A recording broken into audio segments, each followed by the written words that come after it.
In September 2025, Russia agreed to sell titanium to China at 42% below international prices. Not a small discount, not a negotiation. 42%. That's not commerce anymore. That's what happens when you have nowhere else to turn. And here's the part nobody's talking about. Moscow couldn't say no. They literally had no other option. This isn't about politics or military alliances. What's unfolding between Beijing and Moscow right now is something far more fundamental and far more permanent. It's the quiet conversion of a nuclear-armed superpower into what historians will probably call an economic satellite, a client state with ICBMs. I'm going to show you exactly how this happened, why it's accelerating, and most importantly, why this same pattern is being rolled out across 4 continents right now, while most of the world isn't even paying attention. Because once you see the blueprint, you'll recognize it everywhere, and you'll understand why dozens of countries might be heading down this exact same road. Let's start with something most people miss. When analysts talk about Russia and China as partners, as allies against Western influence, they're using the wrong framework entirely. This isn't a partnership. Partnerships require roughly equal leverage, mutual dependency, the ability to walk away if terms aren't favorable.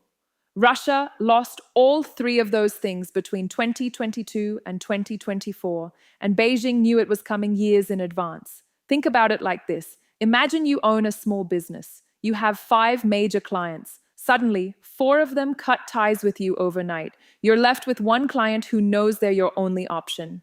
What happens to your negotiating power? It evaporates. You take whatever terms they offer because the alternative is bankruptcy. That's Russia's position right now. Except instead of a small business, we're talking about the world's largest country by landmass with the biggest nuclear arsenal on the planet. So, how did we get here? Let's rewind to 1998. Russia's economy collapsed so completely that the government defaulted on its debt. The ruble became worthless practically overnight. People were paid in goods instead of currency because money had no value. Teachers received vodka bottles as salary. Pensioners lined up for bread they couldn't afford anyway. This was the Russia that Vladimir Putin inherited in 2000. And for about 15 years, it looked like he might actually pull off a recovery. Oil prices went from $18 a barrel to over 140. Natural gas exports to Europe generated massive revenue. Moscow's skyline filled with luxury towers. Russian oligarchs bought football clubs in London and villas in the French Riviera.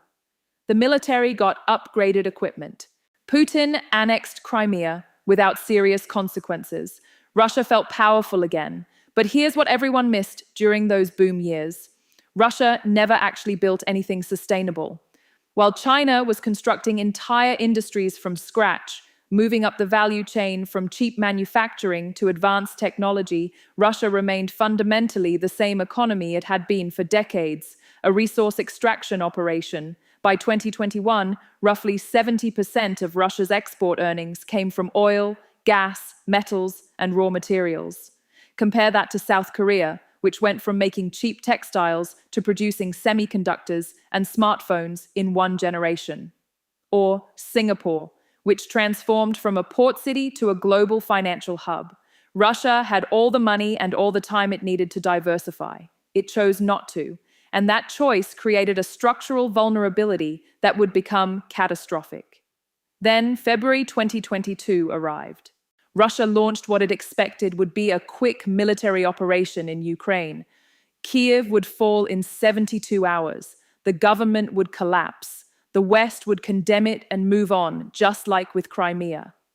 None of that happened. Instead, Russia got stuck in a grinding conflict. And the West responded with something unprecedented: total economic isolation. They cut Russia from SWIFT, the global banking system that processes trillions in transactions daily.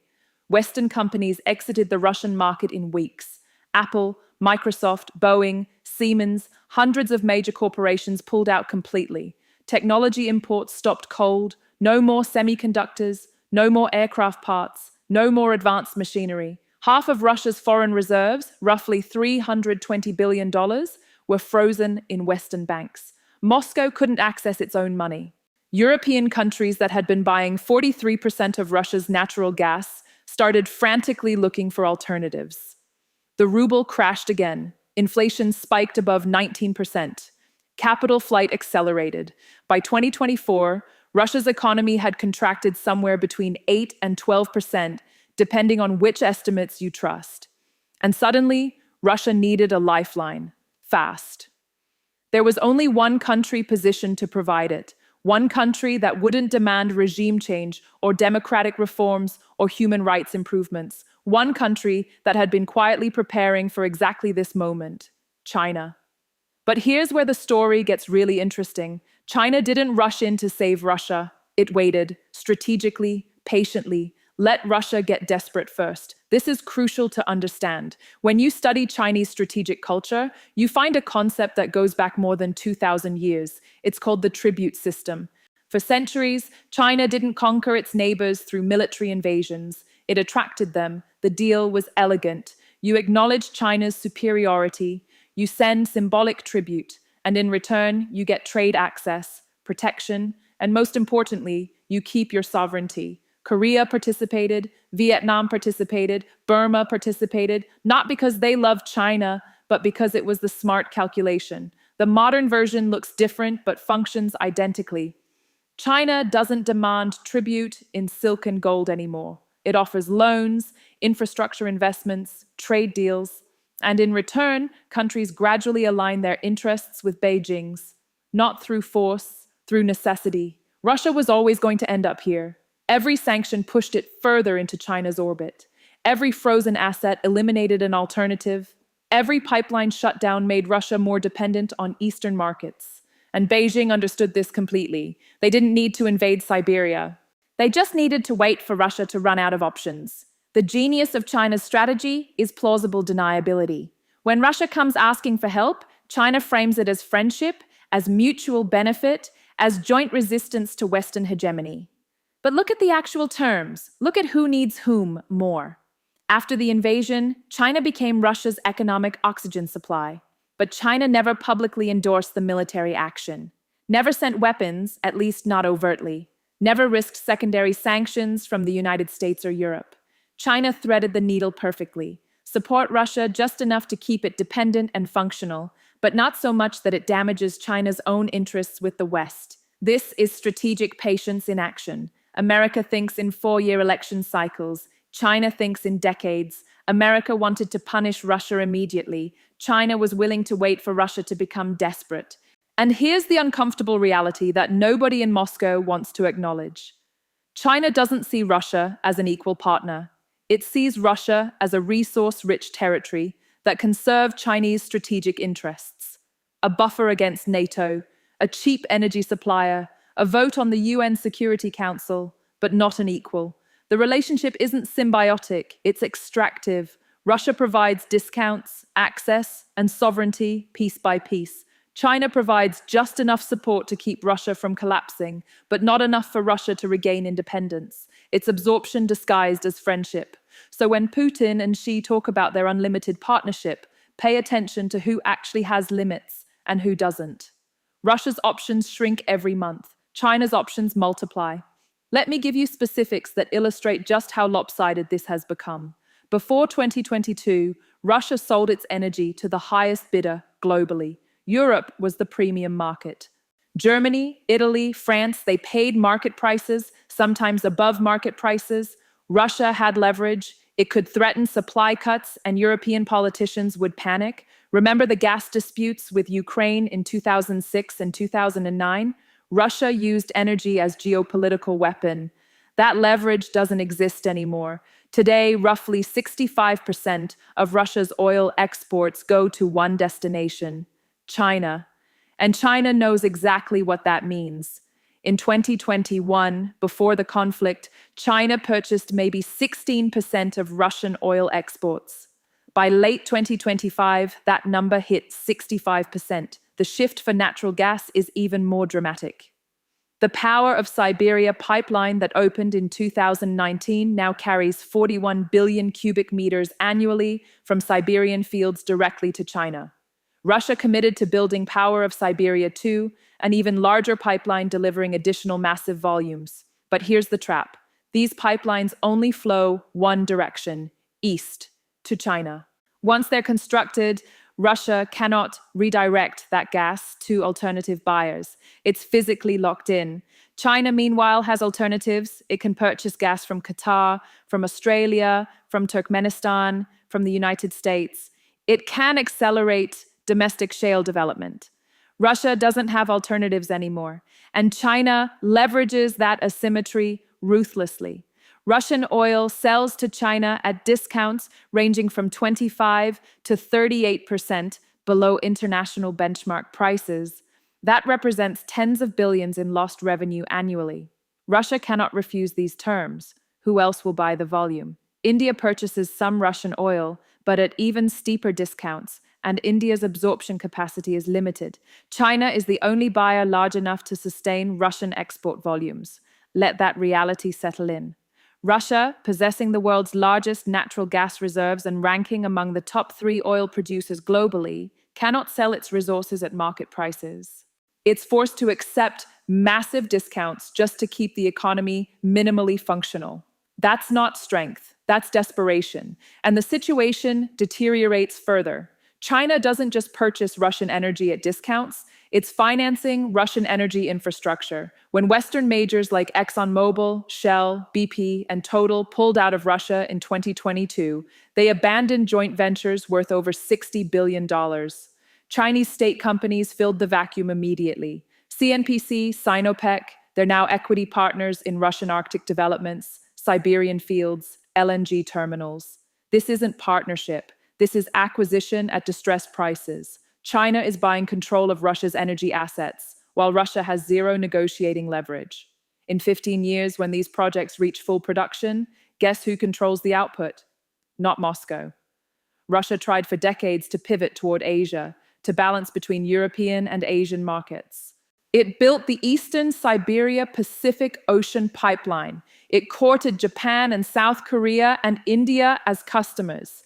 But it always maintained balance. Europe remained the primary market.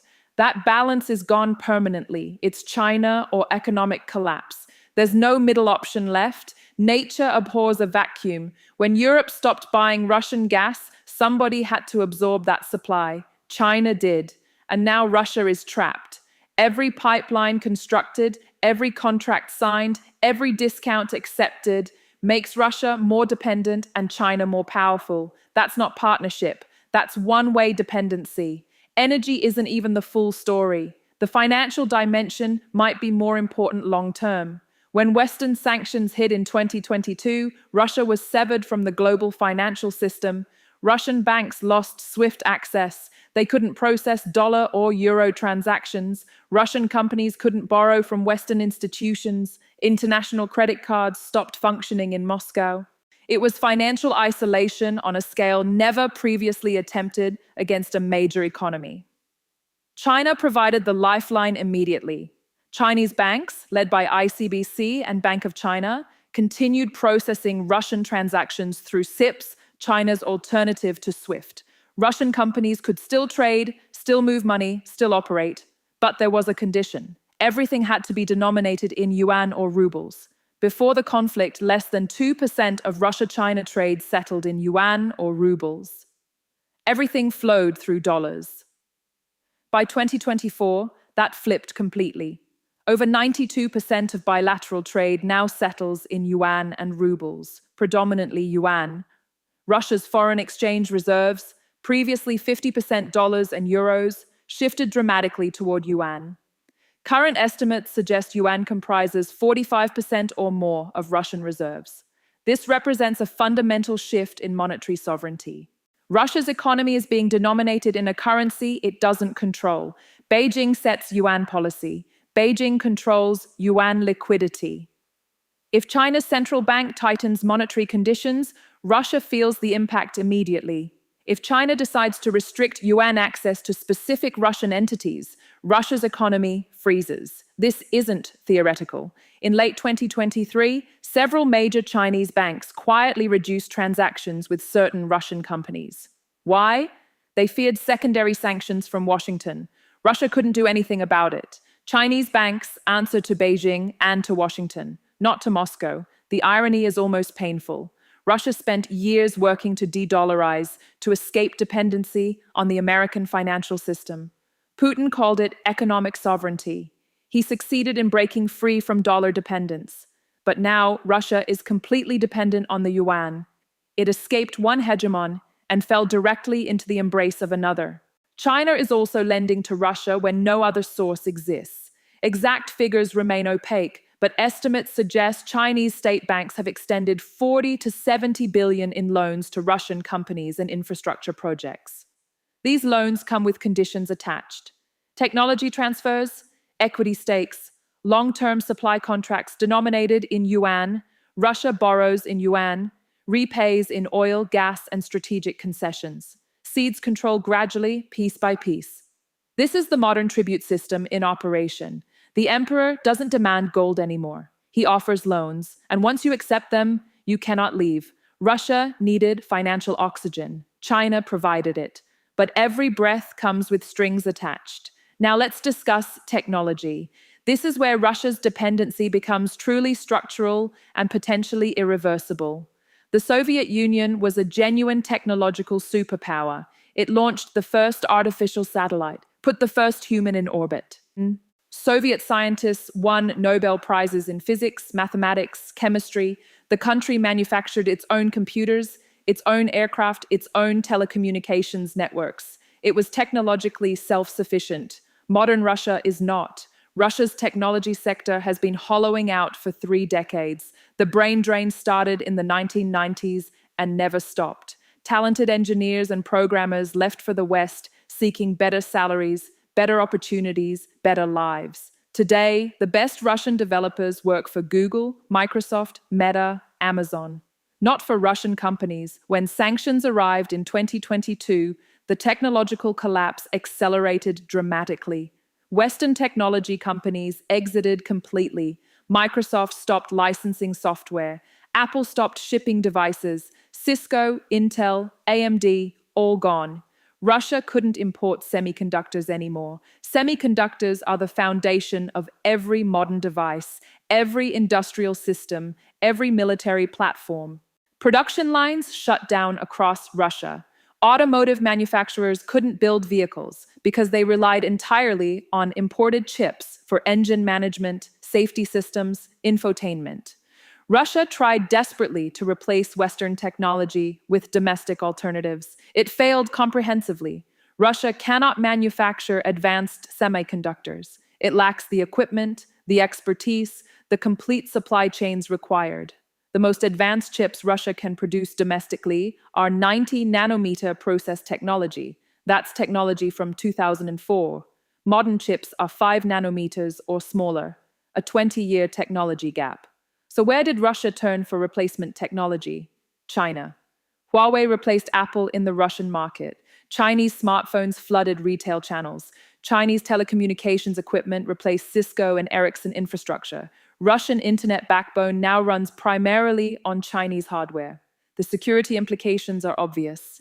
If China controls the infrastructure, China controls information flows, and it extends beyond consumer technology. Russia's industrial base now depends on Chinese machinery, Chinese components, Chinese technical support. When a Russian factory needs spare parts, it orders from China. When Russian engineers require training on new equipment, they travel to China. This creates a compounding trap.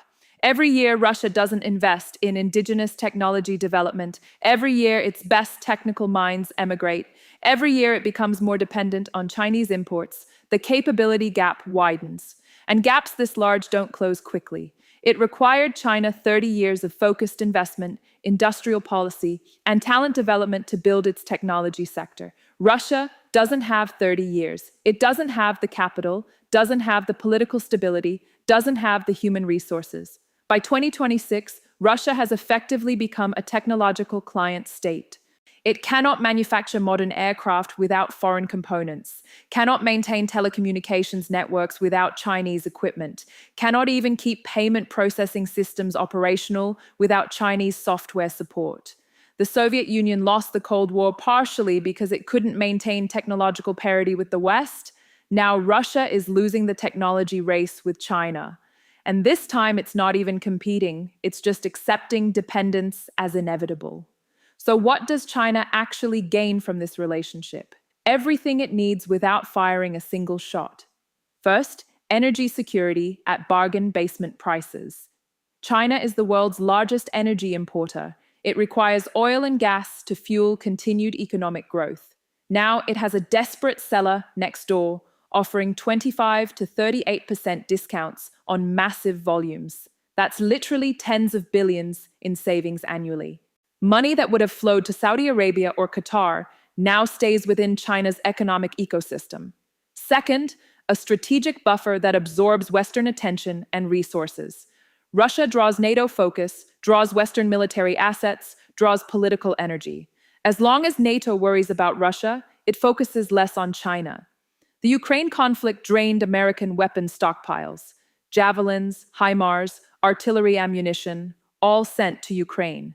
That's less available for potential scenarios involving Taiwan. China doesn't need to fight America directly. Russia does it as a proxy. Third, access to Russian military technologies that China has coveted for years. Russia still maintains world-class expertise in specific domains: hypersonic missile systems, nuclear submarine acoustics, advanced air defense platforms. China has been attempting to acquire or develop these capabilities for decades. Now it has a willing partner ready to transfer technology that would have been unthinkable 10 years ago. Fourth, creeping control over Arctic resources. Climate change is opening the Arctic to exploitation. Massive untapped oil reserves, natural gas fields, rare earth deposits, entirely new shipping routes.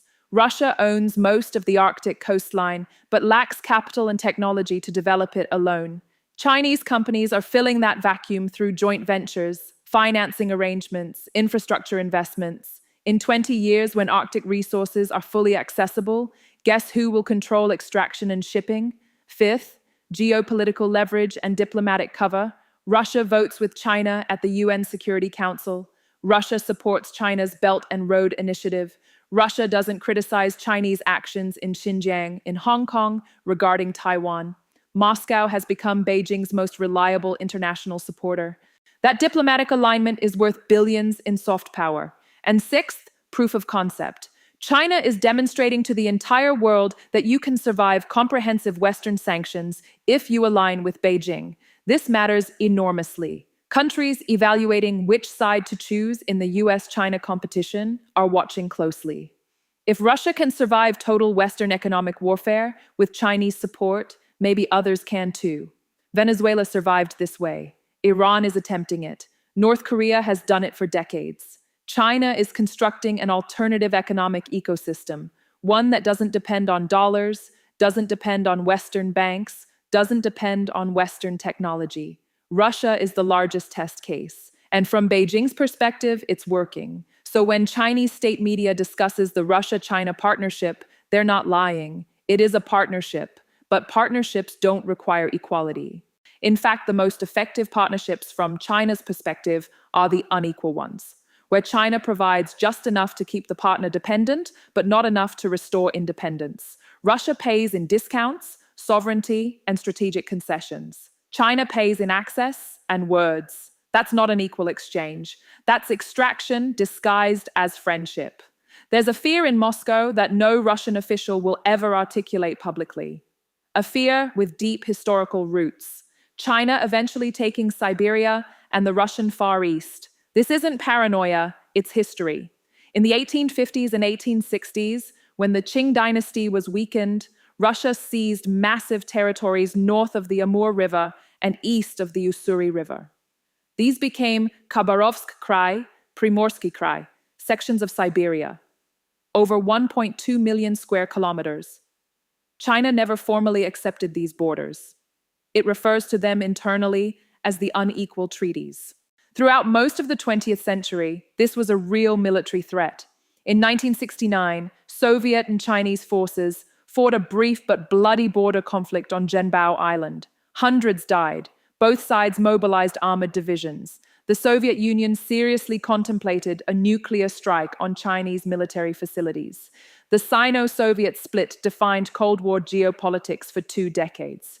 Today, there's no military threat. China doesn't need to invade. It's executing something far more effective: economic colonization. The Russian Far East is depopulating steadily. The population has declined for 30 years.